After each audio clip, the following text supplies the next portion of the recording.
Hi friend, कैसे हैं आप लोग। आप लोग का स्वागत है आदर्श एकेडमिक क्लासेज में।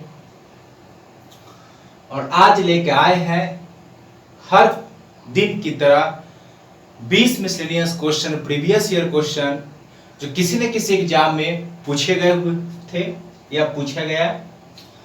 और सेट नंबर 6 लेकर आए हैं, टेस्ट का सेट नंबर 6। ठीक है, तो देखते हैं कौन कौन से महत्वपूर्ण आज के सवाल होंगे।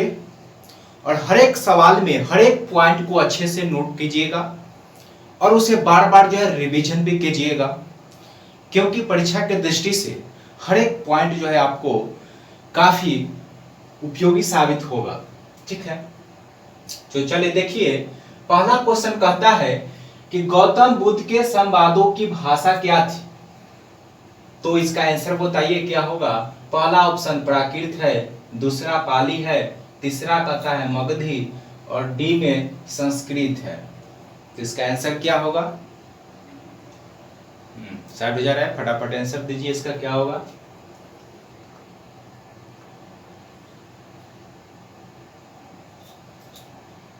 चलिए, तो आप लोग बना लिए होंगे, देखते हैं। चलिए, तब इसका आंसर देखा जाए। आप लोग बना लिए होंगे। कहता है गौतम बुद्ध के संवाद। गौतम बुद्ध जो अपना जो प्रचार प्रसार किए, जो उपदेश दिए थे, उसकी भाषा क्या था। तो इसकी भाषा क्या हो जाएगा मेरे भाई, इसकी भाषा हो जाएगा क्या, पाली भाषा हो जाएगा। क्या हो जाएगा, पाली भाषा हो जाएगा। अगर आपसे पूछे कि गौतम बुद्ध का जन्म कब हुआ था, तो नोट कीजिएगा, गौतम बुद्ध का जन्म जो है 563 ईस्वी पूर्व में हुआ था। कब हुआ था, 563 ईस्वी पूर्व में हुआ था। अगर आपसे पूछे कि मृत्यु कब हुआ था, तो नोट कीजिएगा 483 ईस्वी पूर्व में हुआ था, कुशीनारा उत्तर प्रदेश। और जन्म कपिलवस्तु के लुम्बिनी नामक स्थान पर हुआ था। नेक्स्ट पॉइंट पूछेगा कि गौतम बुद्ध के माता का नाम क्या था, तो गौतम बुद्ध के नोट कीजिएगा, माता का नाम माया देवी थी। लेकिन गौतम बुद्ध के जन्म के 7वें दिन ही उनकी मां की मृत्यु हो जाती है। और उनकी जो लालन पालन जो करती है, उनकी सौतेली मां प्रजापति गौतमी। महावीर के पिता का नाम महात्मा बुद्ध के पिता का नाम सुदोधन था। ठीक है, और इन्हें एक बेटा था जिसका नाम था राहुल। अगर पूछ ले कि महात्मा बुद्ध के पत्नी का नाम क्या था, तो नोट कीजिएगा, पत्नी का नाम था यशोधरा। क्या नाम था, यशोधरा। ठीक है, तो ये आपका पहला क्वेश्चन था। चलिए दूसरा क्वेश्चन देखते हैं क्या कहता है। दूसरा क्वेश्चन कहता है कि महात्मा गांधी राष्ट्रीय समुद्री उद्यान कहाँ स्थित है। दूसरा क्वेश्चन आपके सामने है, कहता है महात्मा गांधी राष्ट्रीय समुद्री उद्यान कहाँ स्थित है। ठीक है, इसका ए में ऑप्शन कहता है फिरोटन द्वीप है, रामेश्वरम है, पोर्ट ब्लेयर है, और डी में कहता है गंगा सागर है। तो देखिए इसका आंसर क्या होगा।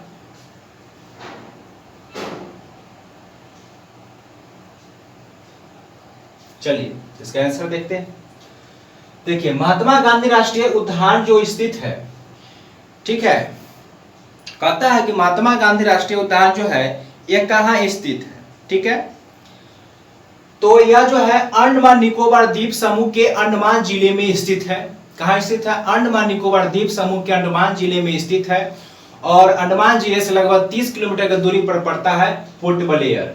तो इसका आंसर ऑप्शन के अनुसार क्या हो जाएगा, आपका पोर्ट ब्लेयर हो जाएगा। क्या हो जाएगा, पोर्ट ब्लेयर में स्थित है। ठीक है, चलिए तीसरा क्वेश्चन देखिए। तीसरा क्वेश्चन कहता है कि विश्व विरासत दिवस मनाया जाता है।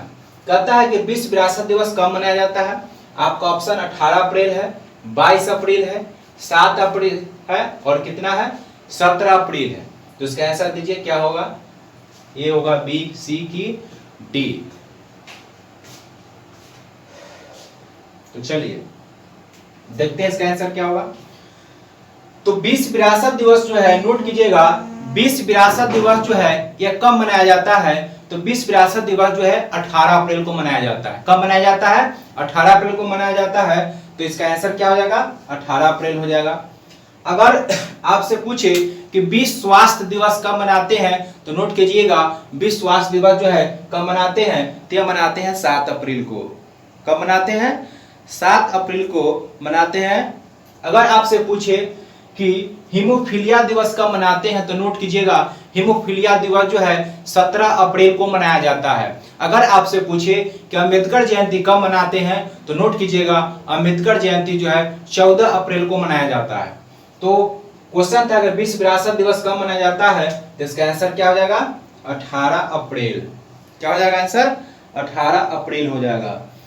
अगर पूछे 22 अप्रैल, तो 22 अप्रैल को क्या मनाते हैं, पृथ्वी दिवस। क्या मनाते हैं 22 अप्रैल को, पृथ्वी दिवस हो जाएगा। ठीक है, तो देखते हैं नेक्स्ट क्वेश्चन, चौथा क्वेश्चन में, इसको नोट कर लीजिए फटाफट।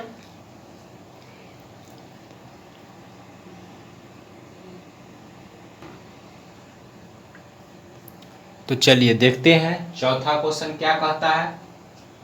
चौथा क्वेश्चन कहता है कि किस संविधान संशोधन के तहत राष्ट्रपति को यह अधिकार दिया गया कि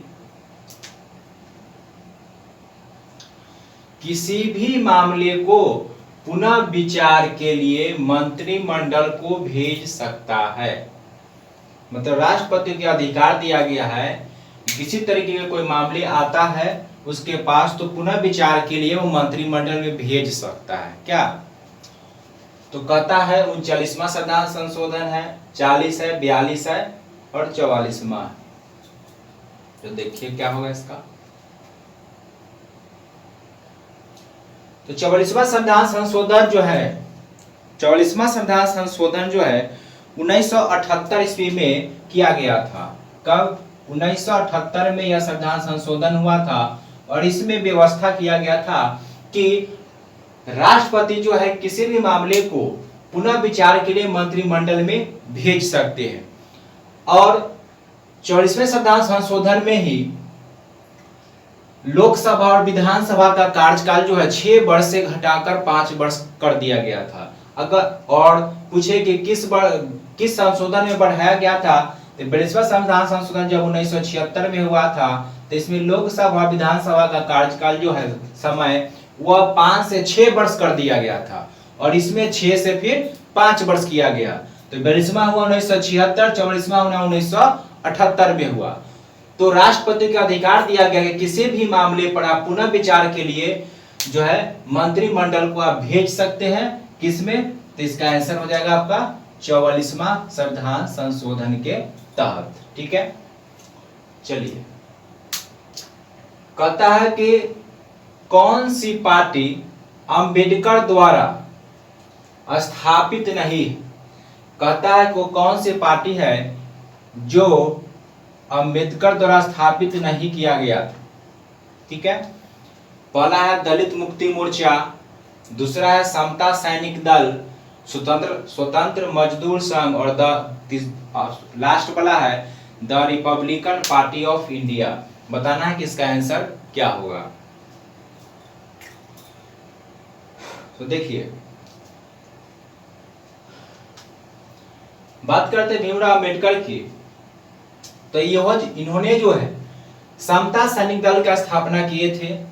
the Republican party of India के भी संस्थापक थे, स्वतंत्र मजदूर के संघ के भी संस्थापक थे, स्थापना किए थे।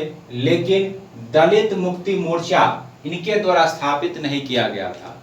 दलित मुक्ति मोर्चा की स्थापना भीमराव अम्बेडकर द्वारा नहीं किया गया था। अगर आपसे पूछे कि भीमराव अम्बेडकर जो है विश्व धर्म सम्मेलन में शिकागो कब गए थे, तो नोट कीजिएगा 1883 ईस्वी में। कब, 1883 ईस्वी में यह विश्व धर्म सम्मेलन शिकागो गए थे और वहां सबसे लास्ट में भारत की बारी आई थी और वहां कहा गया था कि हर चीज में भारत जो है सबसे लास्ट में आता है। कहा गया था इंडिया इज ए जीरो। तो जीरो पर जो है कई दिनों तक लगातार स्वामी विवेकानंद बिना कुछ खाए भूख प्यासे भाषण देते रह गए थे। तो कब गए थे शिकागो धर्म सम्मेलन, 1883 में। तो इसका आंसर हो गया क्या, दलित मुक्ति मोर्चा। चलिए देखते हैं छठा क्वेश्चन क्या कहता है। नेक्स्ट क्वेश्चन,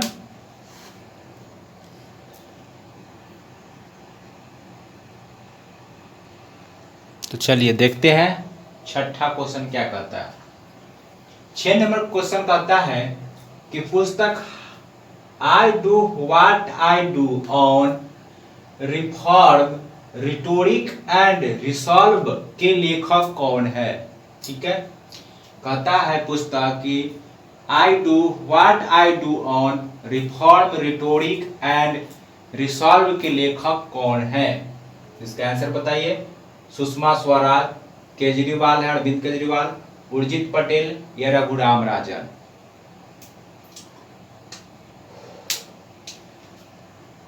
तो आई डू व्हाट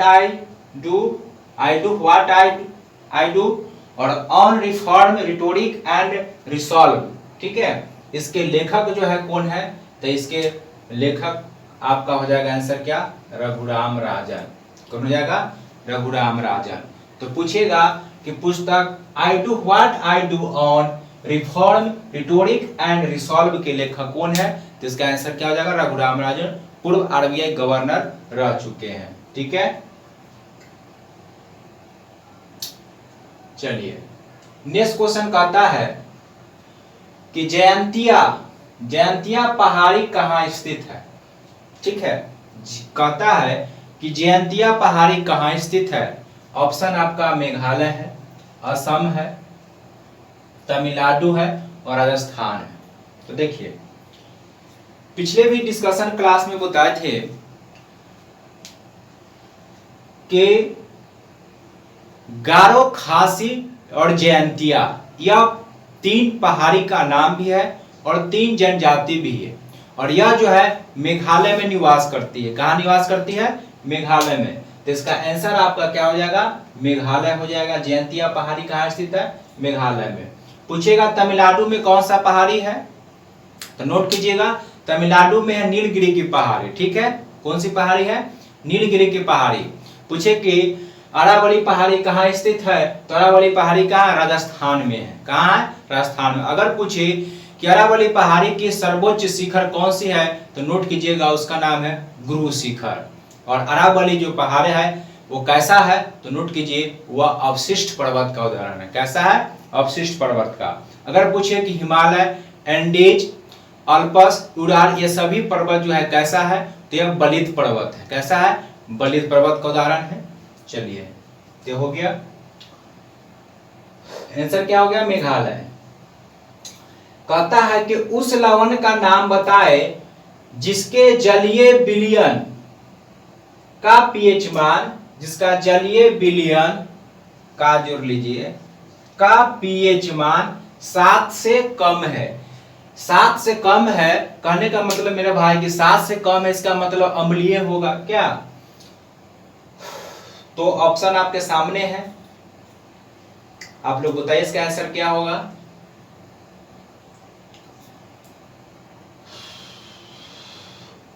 ए में अमोनियम क्लोराइड है, सोडियम कार्बोनेट है, सोडियम बाइकार्बोनेट है और NaCl है। तो देखिए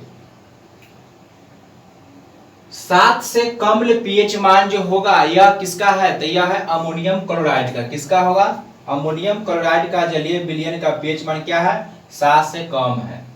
अ से अम्ल और अ से अमोनियम क्लोराइड, अ से अम्ल और अ से अमोनियम क्लोराइड। तो अम्ल किसका जो है मान 7 से कम होगा? तो हो जाएगा अमोनियम क्लोराइड। बात करते हैं सोडियम कार्बोनेट का। तो सोडियम कार्बोनेट का को अपमार्जक के नाम से भी जाना जाता है, और इसका उपयोग जो है वो किसमें करते हैं? इसका उपयोग जो है वॉशिंग सोडा में भी करते हैं। किसमें? वॉशिंग सोडा में।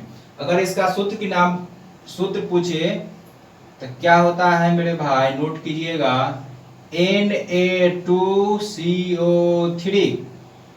Na2CO3 होता है CO3, और यह इसमें अपमार्जक का गुण पाया जाता है, और इसे जो है वॉशिंग के रूप में प्रयोग किया जाता है।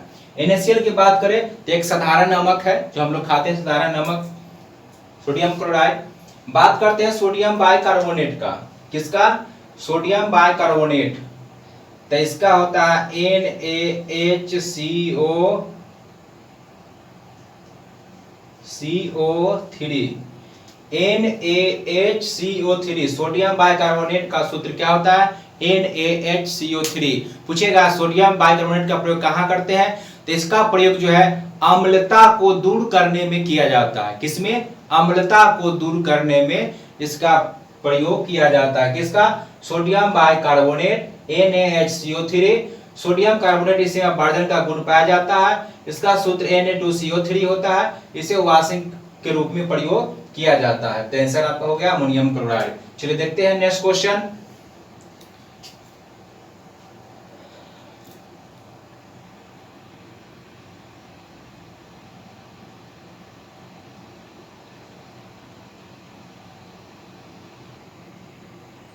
तो चलिए देखते हैं नेक्स्ट क्वेश्चन क्या कहता है। 9 नंबर क्वेश्चन कहता है कि पेंडुलम वाले घड़ी के मध्य बिंदु पर त्वरण का मान क्या होगा। अगर सुबह वाला वीडियो देखे होंगे 5 मिनट वाला पेंडुलम पर आधारित, मात्र 2 मिनट में 12 क्वेश्चन फट से याद, तो आप इसका आसानी से बना सकते हैं। अगर आप नहीं देखे हैं तो आपसे रिक्वेस्ट है कि उस वीडियो को जाकर पहले देख लीजिए। उससे 12 क्वेश्चन बनेंगे और वो हर एक एग्जाम में पूछा गया है और पूछा भी जाता है। ठीक है, चलिए। तो कहता है कि पेंडुलम वाले घड़ी के मध्य बिंदु पर त्वरण का मान क्या होगा। ठीक है, तो पेंडुलम वाले घड़ी के मध्य बिंदु पर त्वरण का मान क्या हो जाएगा मेरे भाई? 0 हो जाएगा। क्या हो जाएगा? 0। सुबह में बताए थे कि अगर कोई पेंडुलम वाला घड़ी है तो यह इस तरीके से रोटेट करेगा और इसका मध्य बिंदु है, तो बताए थे कि मध्य बिंदु पर काइनेटिक एनर्जी और वेग जो होगा क्या होगा? अधिक होगा। वेग अधिक होगा, बाद बाकी सब क्या होगा? 0। बाद बाकी सब क्या होगा? 0 होगा। और इसका जस्ट उधर हो जाएगा, काइनेटिक एनर्जी और वेग क्या होगा? 0। और बाद बाकी सब क्या हो जाएगा? अधिकतम। तो काइनेटिक एनर्जी और वेग क्या हो गया? अधिकतम। बाद बाकी सब 0, तो त्वरण भी 0 हो गया, प्रत्यायन बल भी 0 होगा, विस्थापन भी 0 हो जाएगा और पोटेंशियल एनर्जी भी 0 होगा और उधर सब उल्टा। चलिए 10 नंबर कहता है कि परमाणु के भीतर न्यूट्रॉन द्वारा प्रोटॉन पर आरोपित बल कहलाता है। कहता है कि परमाणु के भीतर न्यूट्रॉन द्वारा प्रोटॉन पर जो आरोपित बल जो होता है उसे क्या कहते हैं? ज्वारीय, गुरुत्वाकर्षण, नाभिकीय बल, चुंबकीय बल। तो इसका आंसर फटाफट बोलिए तो क्या होगा? ऑप्शन आपके सामने है।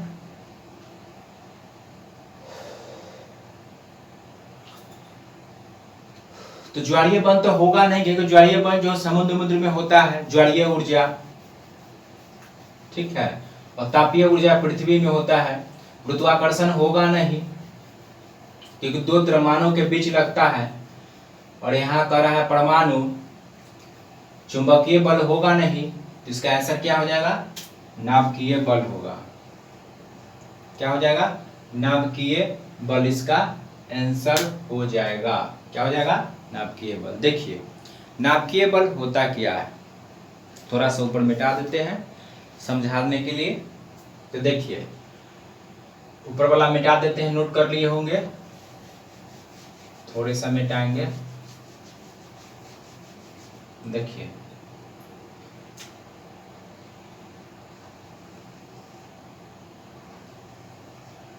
इसमें रहता है प्रोटॉन प्लस न्यूट्रॉन और इसी को कहते हैं हम क्या? नाभिक कहते हैं। ठीक है, तो प्रोटॉन न्यूट्रॉन द्वारा प्रोटॉन पर जो बल लगता है यही नाभिक के अंदर जो है वह कहलाता है नाभिकीय बल। और इलेक्ट्रॉन महाराज जो है वो बाहरी कक्षा में चक्कर लगाते रहते हैं। कहाँ? बाहरी कक्षा में चक्कर लगाते हैं। इलेक्ट्रॉन को आवारा तत्व के नाम से जाना जाता है। अगर आपसे पूछे किसी भी तत्व का प्रकृति किस आधार पर लगाया जाता है तो वह जो है बाहरी कक्षा में उपस्थित इलेक्ट्रॉनों की संख्या के आधार पर लगाया जाता है। ठीक है, किस पर? बाहरी कक्षा में उपस्थित इलेक्ट्रॉनों की संख्या के आधार पर। तो आंसर क्या हो जाएगा? नाभिकीय बल हो जाएगा। ठीक है, चलिए 11 नंबर क्वेश्चन कहता है कि 1 किलोवाट घंटा किसके बराबर होता है। ठीक है, 1 किलोवाट घंटा किसके बराबर होता है? तो इसका आंसर क्या हो जाएगा? तो इसका आंसर हो जाएगा 3.6 गुणे 10 के पावर 6 जूल। 1 किलोवाट घंटा जो है 3.6 गुणे 10 के पावर 6 जूल के बराबर होता है। अगर आपसे पूछे कि 1 जूल बराबर कितना होता है, तो नोट कीजिएगा 1 जूल बराबर होता है 10 के पावर 7 अर्ग। क्या होता है? 10 के पावर 7 अर्ग। ठीक है, तो इसका आंसर हो गया 3.6 10 के पावर कितना? 6 जूल। चलिए देखते हैं नेक्स्ट क्वेश्चन 12 नंबर।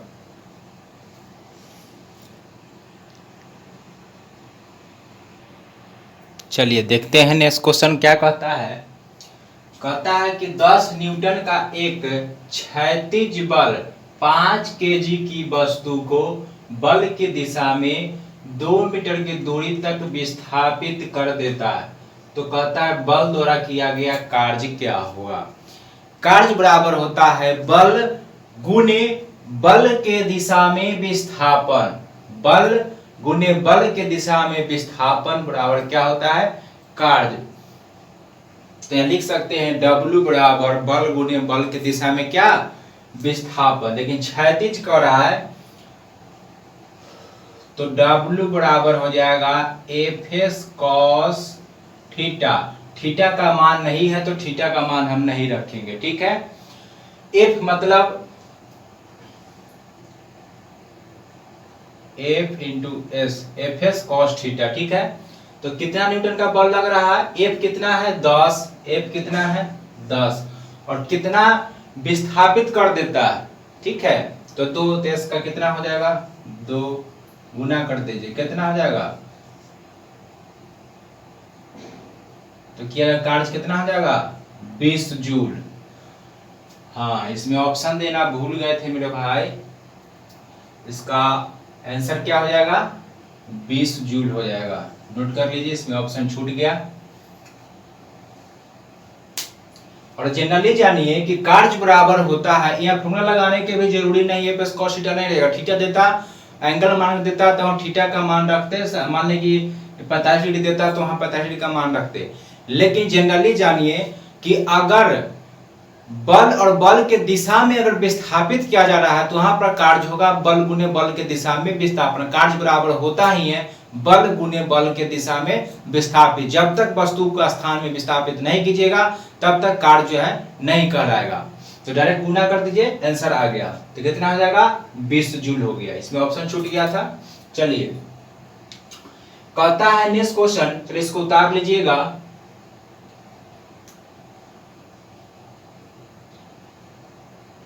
लिख लीजिएगा कार्य बराबर बल गुने बल के दिशा में विस्थापन। बल गुने बल के दिशा में विस्थापन। ठीक है, तो इसका आंसर कितना हो जाएगा? 20 जूल हो जाएगा आपका। ठीक है, नोट कर लिए होंगे। कहता है कि लाल और हरा को आपस में मिलाने पर कौन सा रंग बनेगा? कहता है कि लाल और हरा को आपस में मिलाएंगे तो कौन सा रंग बनेगा? ठीक है, तो आंसर इसका बोलिए क्या होगा? या आप लोग बना लिए होंगे, इसको थोड़ा मिटा देते हैं क्या कि इसका फिगर बनाना पड़ेगा। और फिगर जो है अच्छे से नोट कर लीजिएगा। ठीक ना? देखिए, अब इसका आंसर जो है आप ही लोग बताइएगा क्या होगा मेरे भाई।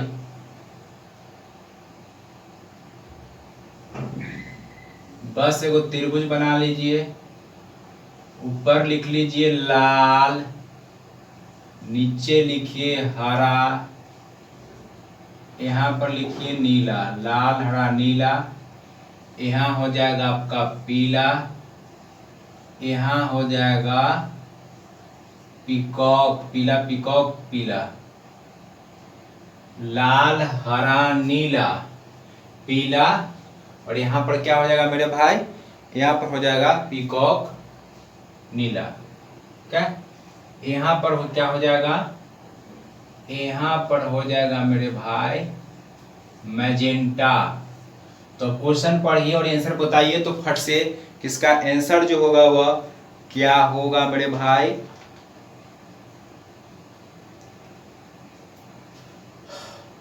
हाँ, यहाँ पीकॉक नीला होगा, पीकॉक नीला ही होगा, ठीक है। हाँ, और बीच में जो हो जाएगा ना, यहाँ तो श्वेत होगा।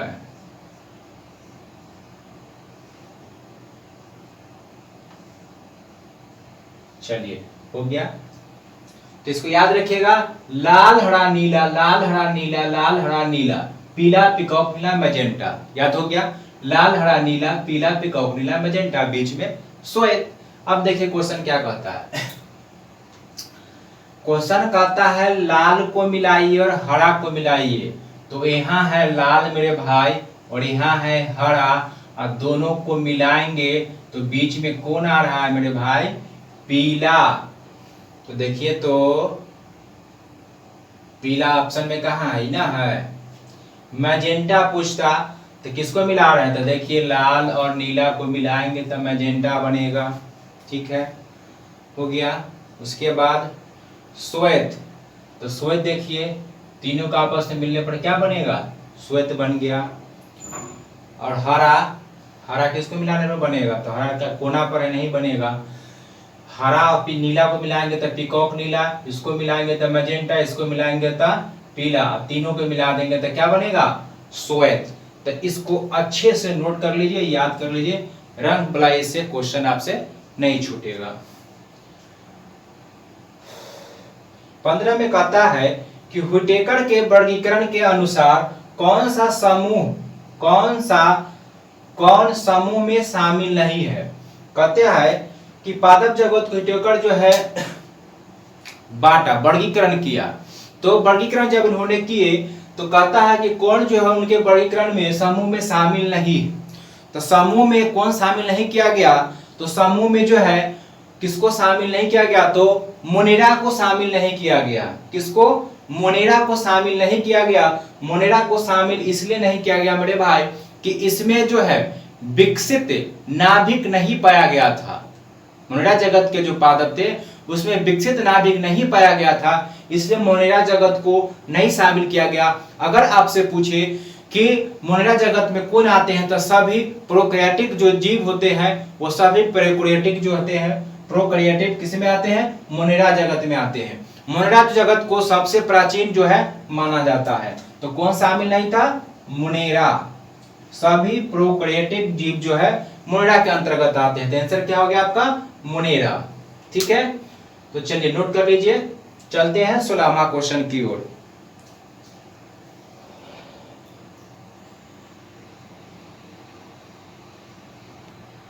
चलिए, तो नेक्स्ट क्वेश्चन देखिए क्या कहता है। न्यूमेरिकल है, कहता है कि 12 ओम के एक प्रतिरोध से 1 एम्पियर की स्थिर विद्युत धारा प्रवाहित होती है। तो इस प्रतिरोध से 1 मिनट में प्रवाहित होने वाला आवेश की मात्रा निकालना। कहता है आवेश निकालने के लिए कह रहा है मेरे भाई, और दिया हुआ क्या है? I दिया हुआ है, I दिया हुआ है और T दिया हुआ है। तो आवेश कैसे निकालेंगे? तो देखिए, आवेश बराबर यानी Q बराबर होता है IT। क्या होता है? Q बराबर क्या होता है? IT। Q बराबर क्या होता है? IT। Q निकाला यानी आवेश निकाला। I का मान कितना है? 1 एम्पियर। 1 एम्पियर और गुने T। देखिए T कहता है 1 मिनट, इसको सेकेंड बदल लेते, 1 मिनट बराबर कितना हो जाएगा? 60 सेकेंड। तो 1 मिनट में कितना? 60 सेकेंड। 60 से गुना कर दीजिए, कितना आ जाएगा? 60C। तो कहता है 10 कूलम ना, 1 वाट ना, 12 कूलम ना, 60। Q बराबर आवेश निकालने के Q बराबर क्या होता है? IT, ठीक है। I का मान दिया हुआ 1 एम्पियर और समय का मान दिया हुआ था 1 मिनट। 1 मिनट सेकंड बदलेंगे तो कितना हो जाएगा? 60 सेकेंड। बस गुना कर दीजिए, 60 निकल 60 कूलम हो जाएगा।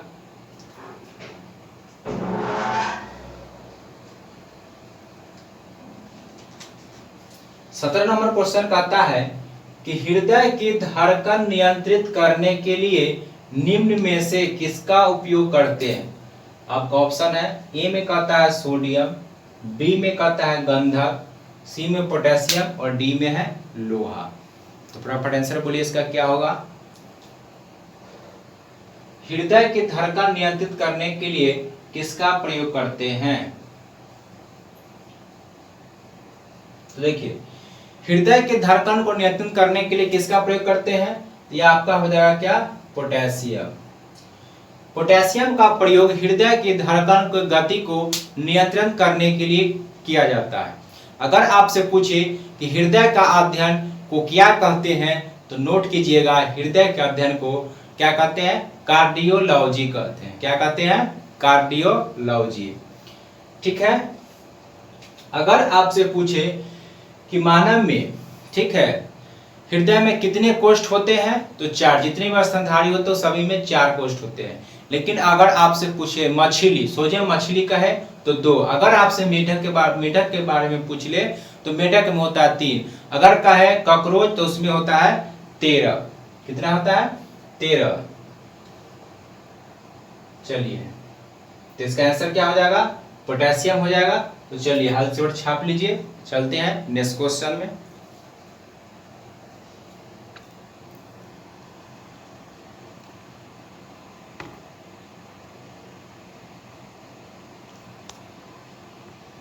चलिए मेरे भाई देखिए 21 गो हो गया, शायद नंबरिंग कहीं गड़बड़ा गया होगा, देख लीजिएगा, मिला लीजिएगा नंबरिंग। चलिए एगो छूट रहा था, नंबरिंग कहीं मिस्टेक हो गया होगा। कहता है कि आंग्ल भारतीय समुदाय के लोगों को विधानसभा में मनोनयन, कहा विधानसभा में मनोनयन, कहता है कि आंग्ल भारतीय समुदाय को विधानसभा में मनोनयन किया जाता है। ठीक है। अनुच्छेद 333 है, 331 है, 332 है और 300 क्या है, 30। 300 क्या है, 30। तो इसका आंसर फटाफट बोलिए क्या होगा।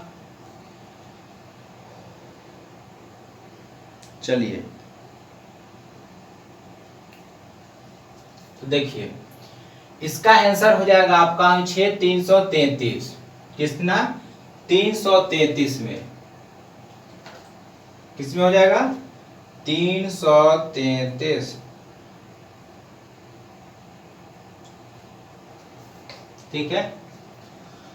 आंग्ल भारतीय समुदाय का लोगों का विधानसभा मनोनयन जो है अनुच्छेद कितना, 333 हो जाएगा। अगर पूछेगा लोकसभा में तो 331 में किसके अंतर्गत होता है, लोकसभा में होता है। किसमें हो जाएगा, लोकसभा में, 331। अगर आपसे पूछेगा कि विधानसभा में आंग्ल भारतीय समुदाय का 333 और लोकसभा में कहेगा तो 331। अगर आपसे पूछ दे कि SC ST के मतलब अनुसूचित जाति जनजाति के आरक्षण की व्यवस्था तो किस अनुच्छेद में है, तो देखिए इसमें लोकसभा में SC और ST, किसमें, लोकसभा में ST और SC के बारे में आरक्षण किस अनुच्छेद में, 330 में। और 332 में क्या है, SC और ST का ही आरक्षण है, किसमें, विधानसभा में, कितना, 332 में। ठीक है। तो यह हो गया आपका क्लियर, 333।